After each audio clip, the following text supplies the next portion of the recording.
Hey guys, and welcome back to another video on the channel. Today I want to do a completely beginner-friendly Blender guide. Yeah, basically if you've never touched Blender before, or if you've used it one time and were just super confused, I want to do a guide that's going to get you started. This is not going to teach you how to make a photorealistic scene or how to really make a bunch, but it is going to teach you the basics of how to use Blender and how to get started with making shapes. If you want me to go into the next step, slightly more complex stuff that's still super easy, but I don't want to overfill one guide. I don't want to like have too much going on and confuse people. If you want me to do the next step in a part 2, let me know by dropping a like on this video and leaving a comment down below. To jump right into it, if you don't know what Blender is, I don't know why you clicked on this video, but anyways, it's a free 3D modeling software. You can make literally anything in Blender for free. Now, if you want to get Blender, head over to blender.org and click this big download button. 3.6 is out at the time of recording this video, but we'll be using Blender 3.5 just because it's the one I currently have downloaded. Now that we've opened up Blender, this is what you're gonna see. And not to get too confusing,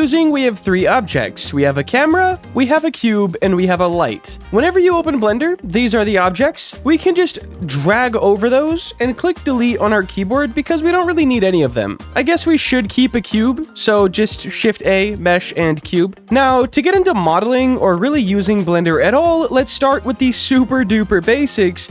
There are 2 modes. You can find them right here. There's actually like a bunch of modes, but like we're gonna talk about 2 of them today because all of this is just, yeah. Edit mode, object mode, guys. You can switch them right here, or you can press tab on your keyboard. Now, object mode is the default mode you will be in when you open up Blender. Object mode, in a nutshell, is exactly what it's called. If we press Shift D to duplicate, we now have 2 objects. However, if we did the same thing in edit mode and did Shift D to duplicate, we have 2 objects, yes, but they are 1 object in like the grand scheme of things. That might be a little bit confusing at first, but basically you can select one at a time here in edit mode, but in object mode, since we made them in edit mode, it will be 1 object. Sorry if that was a bit confusing. Let's move on. There's a few things you can do in object mode. You can scale whatever you have. We're going to use this cube just to keep things simple. And your keybind is S to scale. Now, the further you move your mouse away, the bigger your object is going to get. And the further you move it into this center point, the smaller your object is going to get. We also have axes in Blender. Right up here, Z, Y, and X. So if we press S to scale and then we press X, it's only going to scale on this axis. Keybinds are 90% of the battle in Blender, so once you get those down, you're going to be good to go. Let's hop over to edit mode because that is where most of the magic happens. So to get started here in edit mode, there are 3 selection types. We have vertices, edges, and faces. You'll find all of those right here. A face is where all your edges or what all your edges are connected with. This is a face, the surface of your object. And once again, S to scale. Vertices are where edges connect to each other, so these little dots. And then edges are what connects vertices together. Pretty simple, especially if you've ever taken a math class. Let's learn how to spawn in an object. Now, selection modes are amazing, of course, but what do we do with them? There's a few things. To manipulate an object, we're just gonna grab this line. Once again, you can grab anything you want, whether that's a vertice, an edge, or a face, but we're gonna grab this edge here. And if we press G, we can just move it freely. And the same thing that we did earlier for scale works with G. G is also grab. So if we did G and then X, it's only gonna move on the X axis. Same with scale. We can scale just this line instead of the whole object, and we can scale it on any axis we want. So S and Y would actually only work if we have 2 of them, because yeah.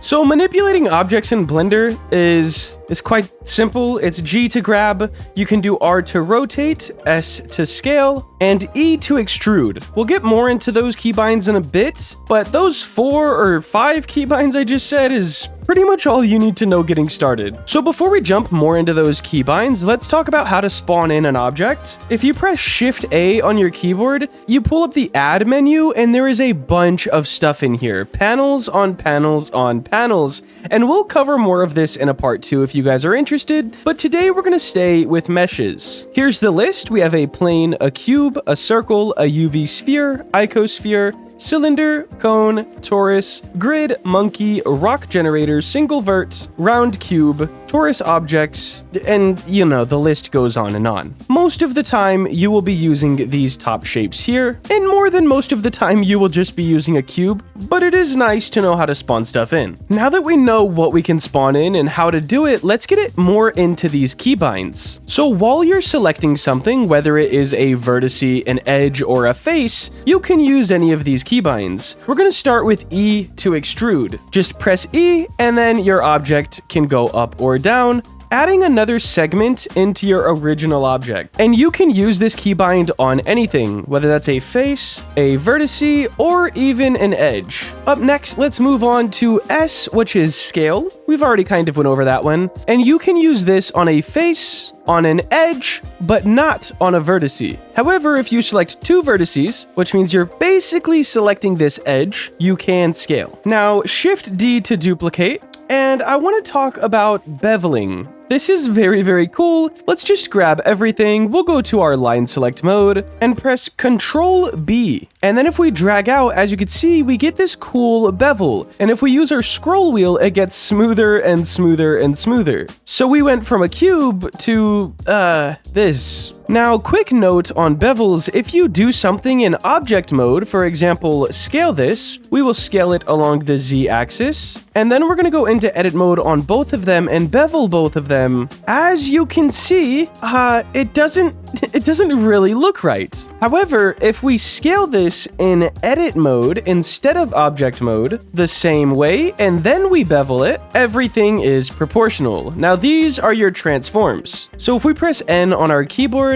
right up here, we can see our scale, and everything should be set to 1. However, since we scaled it in object mode, it went up to 5. Now we can press Control A and apply all transforms, and now everything is going to work perfectly fine again. Also, if I'm moving too fast or jumping around too much, leave your specific questions in the comments below, and I'll try my best to do a video going just over those. Another keybind that is super helpful to know is Control R. This is going to add a loop cut in your mesh, just giving you more geometry to work with. So while we're in edit mode, we're going to press Control R, and then you'll see this line pop up. If we're hovering here, it's here. If we go up here, it switches to this side, and once again, we can use our scroll wheel to add more geometry. And now we can use all of the things we learned already, like S to scale, E to extrude, R to rotate, E to extrude again. Just as you can see, you kind of build on to your skills. So to recap things, if you want everything to be in one object, make sure you're spawning it in edit mode. If you want separate objects, make sure you're spawning it in object mode. And if you're not able to edit your mesh, you're probably in the wrong mode. If anything at all weird happens with your mesh that just doesn't look right, your transforms are probably messed up. So in object mode, Control A and all transforms. And I think that's pretty good for a start. Just based off what we did today, we could take this cube and grab the face on the top, and we could make this into some sort of a little tree. These are just the keybinds that I've already told you guys about. And as you can see, just doing that, we're getting a nice shape. And then if we spawned in another one, for example, an icosphere, we can press S to scale that up and G to move it up and over. And now we have a weird little tree thing. One more note, if you don't always remember the hotkeys, you can click on an object and you have these. This is rotate, this is scale. I think this is like rotate and move, transform. Okay. And then this is move. You can also go here and kind of just draw objects in. I don't use this that much, but it is pretty cool. Anyways, hopefully this video got you guys started in Blender. If it did, let me know in the comments, and if it didn't and you need a little bit more help, let me know that as well. That is going to wrap it up for today. If you did enjoy and you want to see the part 2 or more content like this, please make sure to like, comment, and subscribe. Have a great day. Later.